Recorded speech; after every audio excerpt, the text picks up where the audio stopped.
Gotas de Conhecimento, uma série semanal da IPB Cruzeiro. Graça e paz, Deus abençoe. Vamos ao nosso estudo de hoje, que é o pastor João Geraldo. Provérbios, capítulo 16.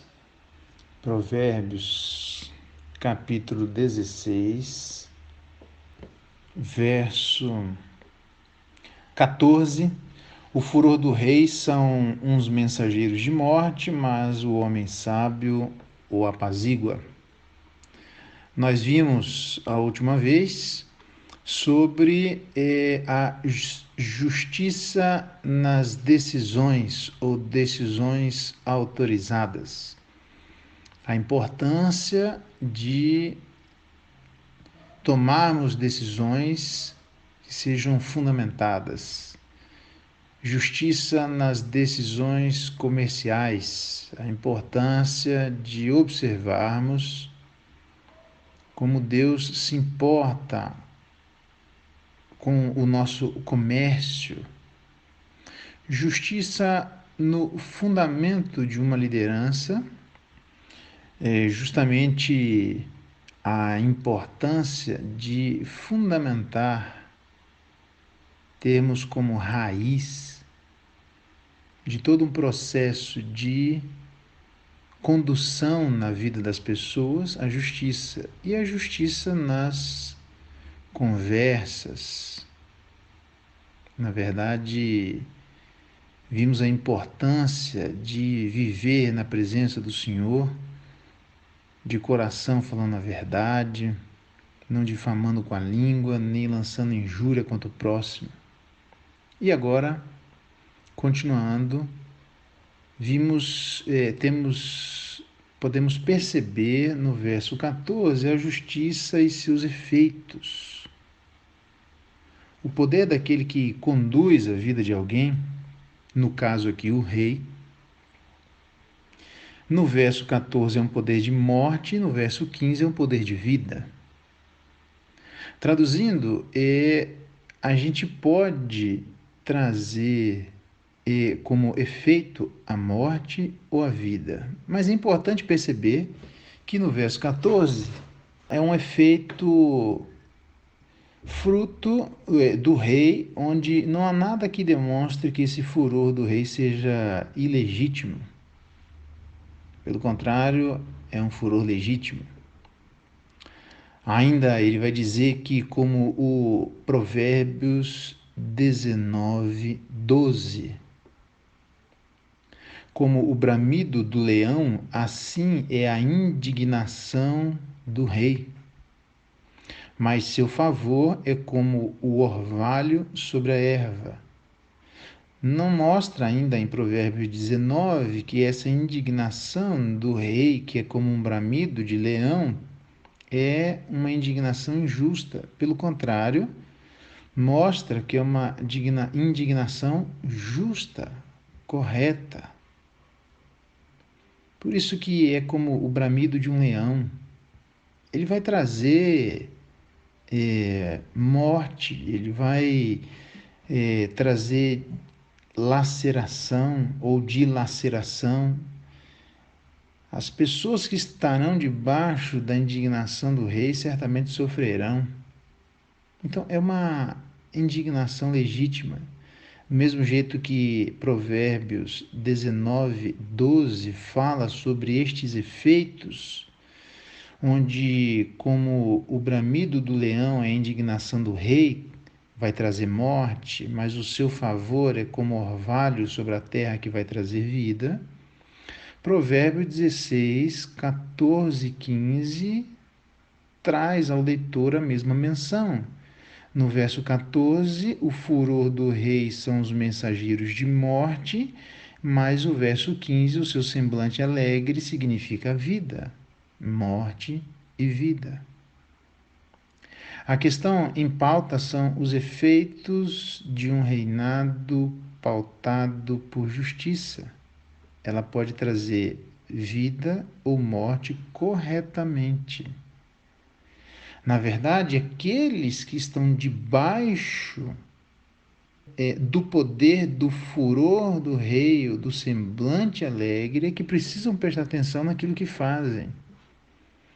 Porque o verso 14 então fala de uma fúria legítima e no verso 15 fala de um semblante legítimo. O que significa que uma liderança correta pode trazer alguma dilaceração. Na verdade, a sabedoria está em evitar o furor do rei. A sabedoria está em evitar que aqueles que estão na posição de liderança precisem chegar a um furor como esse, que vai trazer morte sobre aqueles que estão debaixo da sua liderança, porque certamente errado estão. É por isso que, nesse sentido, ele diz que o homem sábio, no verso 14, apazigua o rei.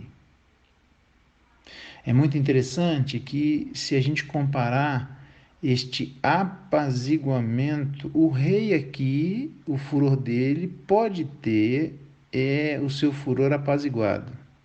Mas, lá em Provérbios, capítulo 6, verso 34, diz assim: o ciúme excita o furor do marido, e não terá compaixão no dia da vingança. O que significa que, naquele caso, Provérbios 6, entre outras coisas, trata de uma gradação de erros, onde ele vai mencionar a prostituição, o adultério, tendo como resultado final a não compaixão do marido no dia da vingança. Se você roubar um pão, você pode restituir, porque um pão se restitui. Se você se prostitui com um prostituto ou prostituta, alguém não casado, ainda é possível ter uma restituição, uma devolução. Mas quando você rompe alguém que tem uma relação de aliança com outro, aí não há como restituir. É por isso que ele diz que o marido então não terá compaixão no dia da vingança, mas o furor do rei, o homem sábio, o apazigua. O marido não pode ser apaziguado, mas o rei pode. O marido ou a esposa não podem ser apaziguados, porque um relacionamento de aliança foi rompido, mas o furor do rei pode. Porque é uma fúria, os dois são fúrias legítimas, mas de circunstâncias diferentes. O do rei não diz o que é, mas certamente pela possibilidade do apaziguamento mostra que esse furor, que legítimo que é, são circunstâncias passíveis de serem apaziguadas. O que a gente faz? A gente trabalha para evitar uma fúria legítima. Ora por aqueles que estão em posição de liderança e trabalha para que, quando nós estivermos debaixo de alguém de posição de liderança, trabalharmos para não causarmos o furor na vida dessa pessoa. É desnecessário. É só trabalhar para apaziguar. Uma pessoa sábia apazigua a ira do rei contra ela própria e contra outras pessoas. A gente pode apaziguar por várias razões, quer seja por uma resposta branda, desviando o furor, quer seja longanimidade, persuadindo o príncipe, esmagando ossos, mas pode ser por humildade, onde o temor do Senhor e a instrução da sabedoria e a humildade precede a honra. Há muitas outras maneiras, mas o fato é que da fúria legítima precisamos trabalhar para apaziguar. O homem sábio apazigua, trabalha para evitar com que o rei ou aqueles que estão em posição de liderança fiquem desnecessariamente enfurecidos. Mas o verso 15, olha que interessante, O semblante alegre do rei significa vida, e a sua benevolência é como a nuvem que traz chuva serôdia. Então, o semblante alegre do rei traz vida. Aqueles que estão em posição de liderança, quando estão tranquilos, é porque olham aqueles que estão debaixo da sua liderança e veem que não há razão para enfurecimento, não há razão para entristecimento. Um furor do rei bem claro que conseguimos perceber, você nota na parábola no Novo Testamento do credor incompassivo que ele foi perdoado pelo rei, mas ele não consegue perdoar aquele que deve 600.000 vezes menos a ele. Quando isso chega até o rei, aquela falta de compaixão, a despeito dele ter recebido compaixão, a Bíblia diz que o rei se enfureceu e colocou na cadeia, dizendo: você só sai daí a hora que pagar tudo. Este é o ponto. Então, quando o rei alegre traz este semblante significando vida, é justamente porque ele olha para os seus liderados e não percebe nada que o traga a algum tipo de enfurecimento. Como se ele pudesse olhar para aquele credor incompassivo e a parábola pudesse contar uma outra história, um credor compassivo. E da mesma maneira como ele foi perdoado, ele perdoaria alguém que deveria a ele 600.000 vezes menos. Então ele olha para estas coisas, certamente trariam alegria ao seu semblante, e é por isso que significa vida. Esta benevolência, que é uma outra forma de dizer desse semblante alegre, é como uma nuvem que traz chuva serôdia. E note bem isso, que nós vamos falar daqui a pouco sobre um outro efeito devastador da chuva. Mas nesse caso, a chuva é uma chuva serôdia, uma chuva de primavera revigorante. Uma chuva que são as primeiras chuvas preparando o solo para o arado, para ser arado e semeado, e as últimas fornecendo umidade necessária para a colheita. Quer sejam as primeiras chuvas, quer sejam as últimas chuvas, ou ela prepara o solo para ser arado e semeado, ou ela prepara o solo para a colheita. O fato é que ela traz morte inicialmente no verso 14, mas vida no verso 15. A alegria do líder transborda com ações de bondade que desce como chuva, preparando o terreno para a grande colheita. Então, continuando, a fúria legítima ou semblante legítimo. Precisamos trabalhar para evitar um e trabalhar para colher o outro. E o homem sábio sabe fazer as duas coisas. Mas mais do que isso, Provérbios capítulo 24. Abra lá, Provérbios capítulo 24. Diz o verso 3 e 4. Na verdade, a partir do verso 1, não tenhas inveja dos homens malignos e nem queira estar com eles. É engraçado precisar falar isso, precisar dizer para não ter inveja de alguém mau, de não ter desejo no coração de estar com ele, porque no coração eles maquinam violência e seus lábios falam para o mal. Como eu posso ter inveja de alguém que maquina violência e usa os lábios para falar o mal, sendo que acabamos de ver quem, Senhor, habitará no teu tabernáculo, quem há de morar no teu santo monte, o que vive com integridade e pratica a justiça, de coração fala a verdade, não maquina violência. Aquele que não difama com a língua, não faz mal ao próximo e nem lança injúria contra o seu vizinho, usa de maneira correta a língua e não os seus lábios falam para o mal. Como é que ele precisa dizer ainda, não tenhas inveja de homens malignos, nem querer a sua companhia? Talvez para demonstrar que sejamos mais maus do que possamos imaginar, às vezes querendo ser mal ou não tendo a coragem de abraçar esta malignidade, mas gostando da sua companhia. Por isso o Salmo 1 diz que a gente nem deve sentar na roda dos escarnecedores, não deve querer a sua companhia.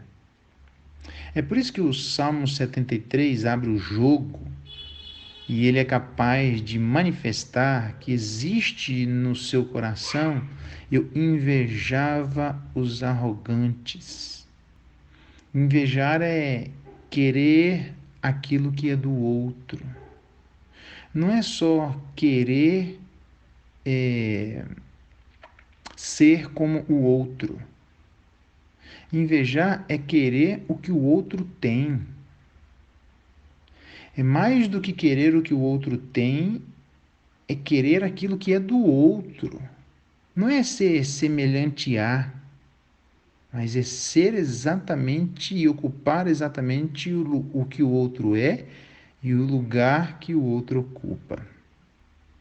No Novo Testamento ainda fala que aquele que almeja ao episcopado ou ao presbiterado, excelente obra almeja.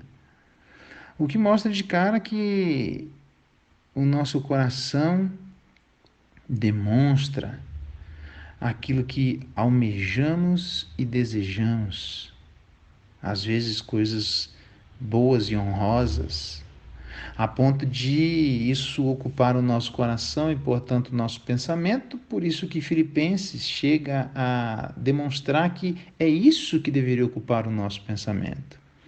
Aquilo que é justo, puro, agradável, de boa fama, se há algum louvor, se há alguma fama, isso é que deveria ocupar o nosso pensamento.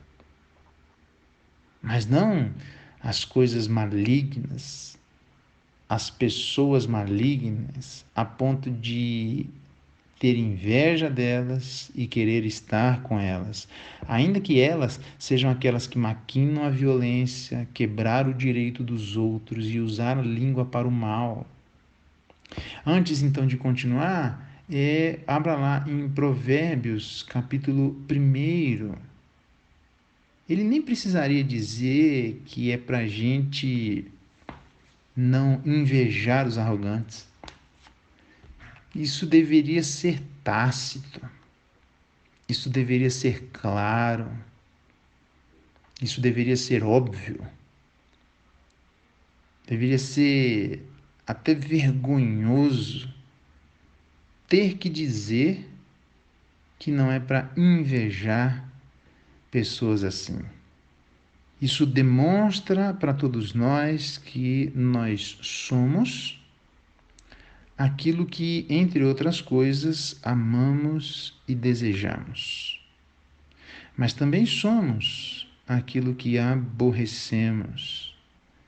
É por isso que, logo depois da sua introdução no livro de Provérbios, do verso 1 a 7, ele fala lá no verso 20: grita na rua a sabedoria e nas praças levanta a sua voz, do alto dos muros clama e à entrada das portas e nas cidades profere as suas palavras, dizendo assim, verso 22: até quando, ó ingênuos, amareis a ingenuidade, escarnecedores desejareis o escárnio, e loucos aborrecereis o conhecimento. E eu já disse, se olharmos os verbos, demonstram quem o ser humano é. A gente conhece alguém por aquilo que ela ama, deseja e aborrece.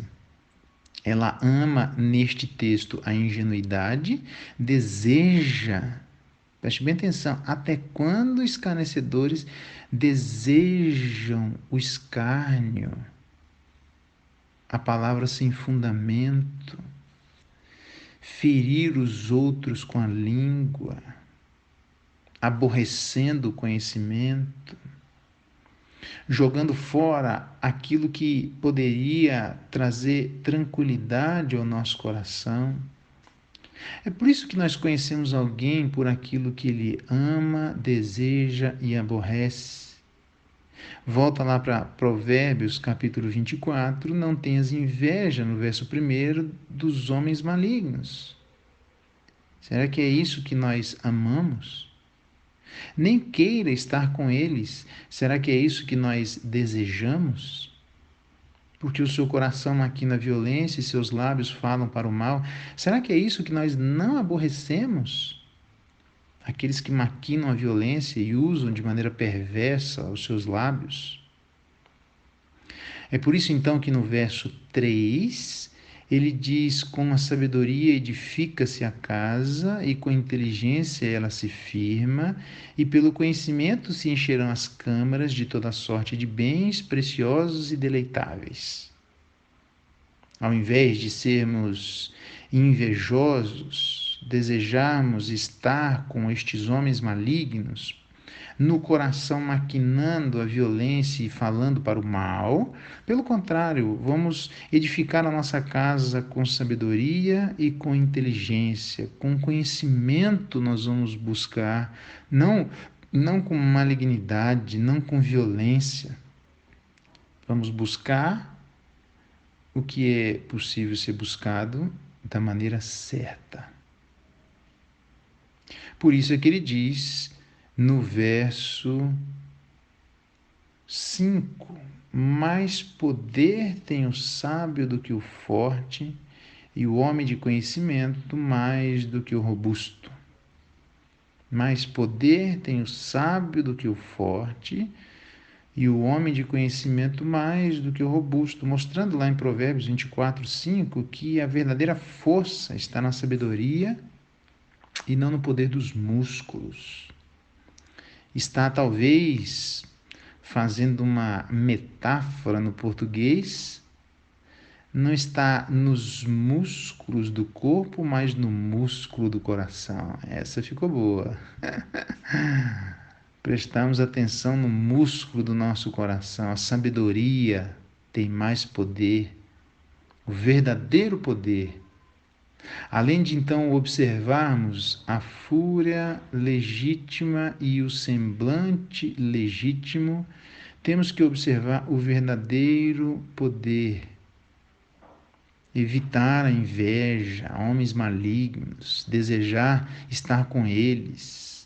Ao invés de aborrecermos a violência e aqueles que maquinam no coração isso e acabam transmitindo isso com seus lábios, vamos edificar a casa com sabedoria, concluindo, tendo um coração, ao invés de maquinar a violência, um coração sábio. E como nós sabemos, a sabedoria em Provérbios é temer a Deus.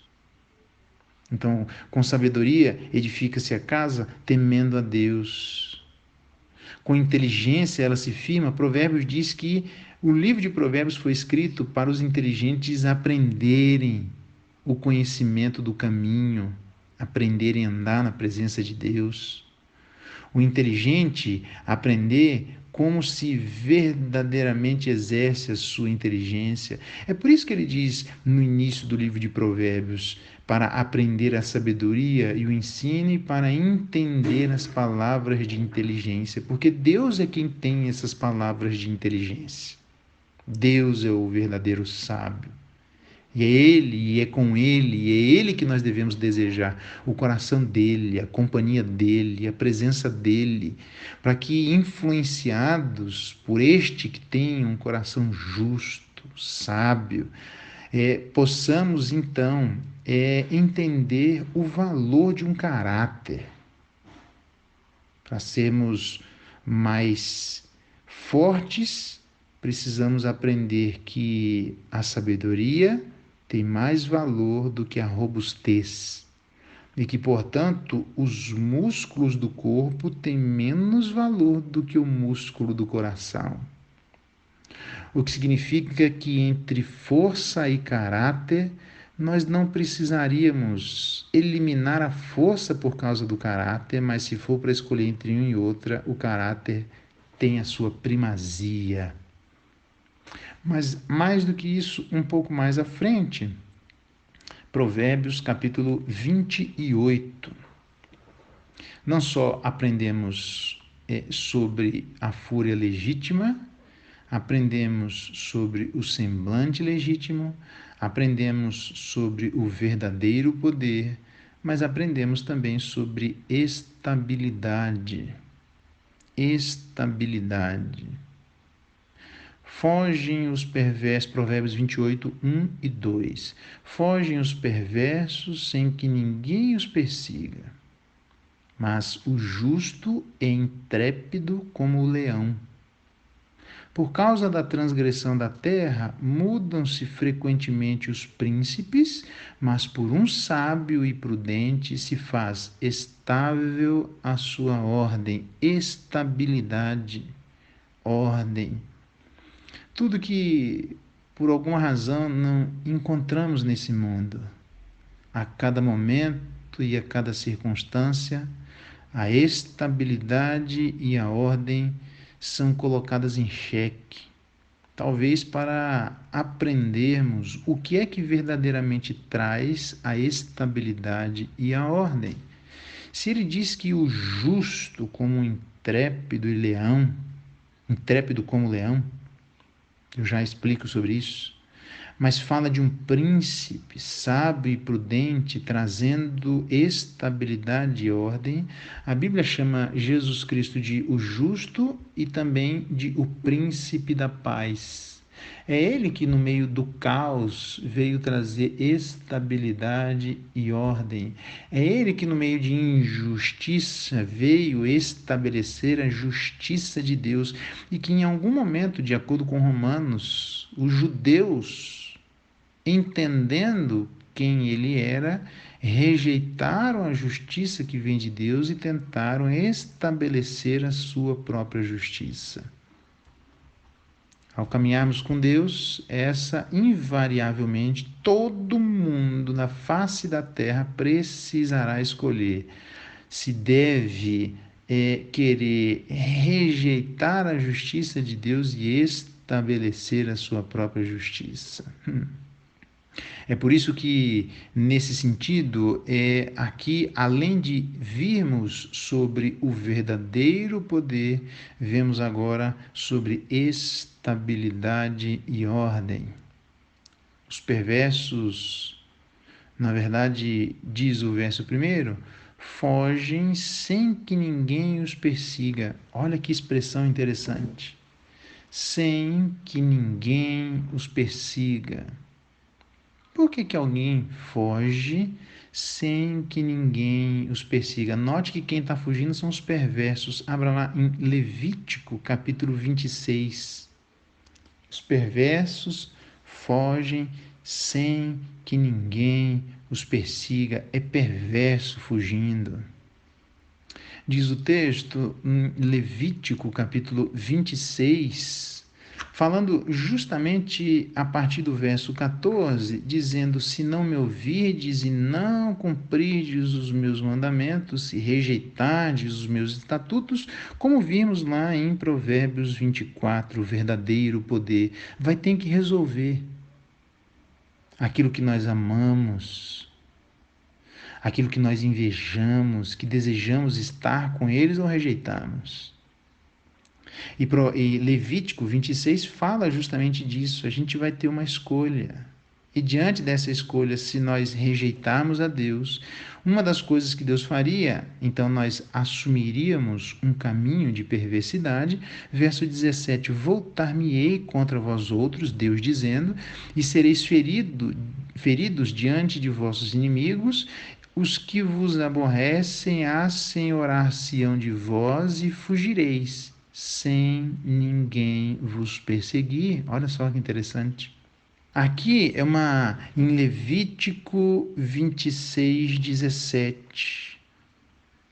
Na verdade, Deus se voltaria contra eles, contra aqueles que o rejeitam, Deus se faria inimigo deles e eles inimigos de Deus, e estes, agora que se voltam contra Deus, fugiriam sem ninguém vos perseguir. Não só em Levítico 26:17 demonstra então essa perversidade, mas o verso 36 demonstra a prática do verso 17 acontecendo.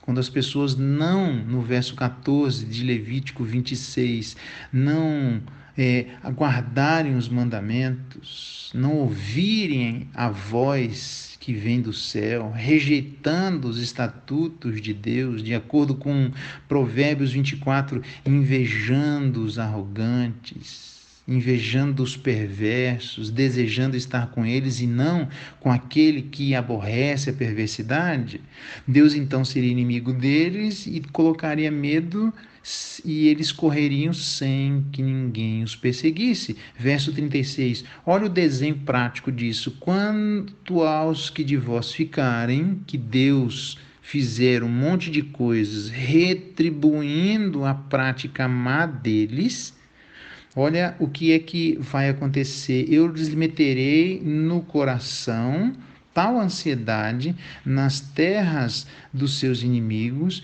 que o ruído de uma folha movida os perseguirá. Fugirão como quem foge da espada e cairão sem ninguém os perseguir. Este é o ponto, cairão sem ninguém os perseguir. Volta lá para Provérbios, capítulo 28, onde justamente ele demonstra a prática disso, a estabilidade e ordem, onde o sábio e prudente se faz estável a sua ordem, mas no verso 1 ele diz, os perversos fogem sem que ninguém os persiga. Perversos são aqueles que se voltam contra Deus, rejeitam quem Deus é. E agora por paranoia, e agora por peso de consciência, semelhante aos guerreiros que fogem quando não há nenhum inimigo ou predador o perseguindo. Pessoas que por conta própria acabam assumindo uma paranoia, perdem o contato com a realidade, bem diferente do que diz Provérbios, capítulo 21, verso 21. Ao invés de fazer como estes que correm sem que ninguém os persiga, capítulo 21 de Provérbios, verso 21, diz: o que segue a justiça e a bondade achará vida, justiça e honra. Então, não é aquele que foge sem que ninguém os persiga, mas é aquele que busca a justiça, achará vida e honra. Então, note que agora o contrário de fugir sem que ninguém os persiga, para ser esse príncipe sábio e prudente, se fazendo estável a sua ordem, ele diz ainda no verso 1, o justo é intrépido como um leão. Justamente porque ele quer demonstrar que ao invés de uma insegurança interna, o justo é aquele que tem segurança interna. Obviamente uma segurança derivativa, não é uma segurança originária. Não é porque ele é bom, é porque no livro inteiro de Provérbios ele busca aquele que é justo, ele aborrece aquele que é mau, foge da perversidade, não inveja o arrogante, não deseja a presença deles, mas deseja a presença dele, a presença de Deus, o grande justo, o grande príncipe. Por isso que, então, ao invés de fugir como perverso, o justo é intrépido como leão. Quem foge sem que ninguém os persiga são perversos. Mas quem é intrépido como um leão é alguém que é justo. mostrando segurança interior da pessoa que ama a Deus e que serve ao seu povo, é comparado explicitamente a um leão jovem. É por isso que apenas ouça, eu já passo as referências. Como o bramido do leão, assim é a indignação do rei, mas seu favor é como o orvalho sobre a terra. O bramido do leão é a indignação do rei. É como um leão jovem, ou ainda o leão, o mais forte entre os animais, que por ninguém torna atrás. Olha só, assim é a segurança interna do justo. As duas referências anteriores, depois vocês leem Provérbios 21:12, que nós já lemos, e Provérbios 30:30. Assim é a segurança interna do justo. De acordo com Provérbios 28:1, o justo é intrépido como o leão. A segurança interna de um justo é como alguém que é forte como um rei. Alguém que é forte interiormente, os retos são confiantes. O homem honesto não precisa olhar por cima do ombro. Eles como um leão mais forte entre os animais. Ele não olha para trás, ele só vai adiante. Ele não recua, ele só vai adiante. Por isso que o justo é intrépido como um leão. E há o homem honesto que busca a Deus, que deseja estar com Ele, aquele que é o grande sábio, aquele que é o grande prudente, o príncipe da paz. Ele prospera. É por isso que o cobiçoso levanta contenda, mas o que confia no Senhor prosperará. Provérbios 28:25. Temer a Deus faz o seu povo não temer as pessoas. O desafio é confiar em Deus, porque quem confia em Deus é intrépido como um leão, tem segurança interna, só vai adiante, é seguro internamente, é alguma pessoa que só prospera. Por isso, a Provérbio diz: quem teme ao homem arma ciladas, mas o que confia no Senhor está seguro. Quem teme ao homem arma ciladas, mas o que confia no Senhor está seguro. Provérbio 29:25.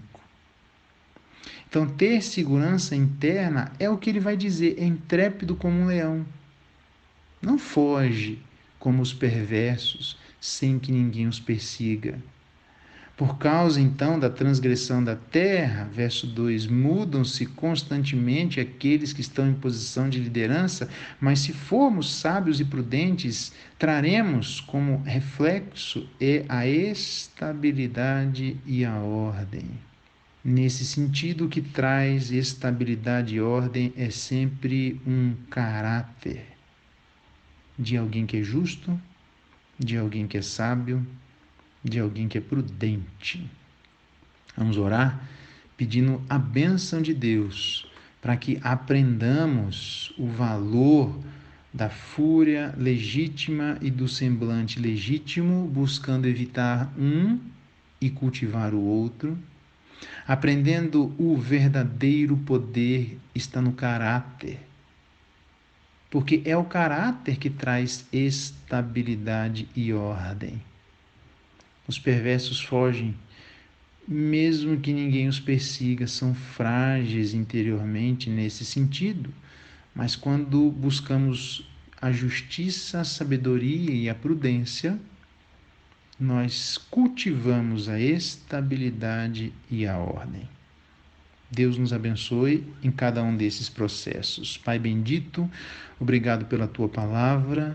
Nos ajuda cada dia mais a cultivarmos isso, a sermos esses que, ao invés de invejarmos os arrogantes, invejarmos os homens maus, desejarmos estarmos com eles, queremos estar contigo, o grande justo, o príncipe da paz. Tenha misericórdia quando os nossos anseios e desejos são completamente contrários à tua palavra. Ajuda-nos a sermos justos, sábios e prudentes. É a nossa oração em nome de Jesus. Eu sou o pastor João Geraldo e esse é mais um Gotas de Conhecimento. Fica aí a dica.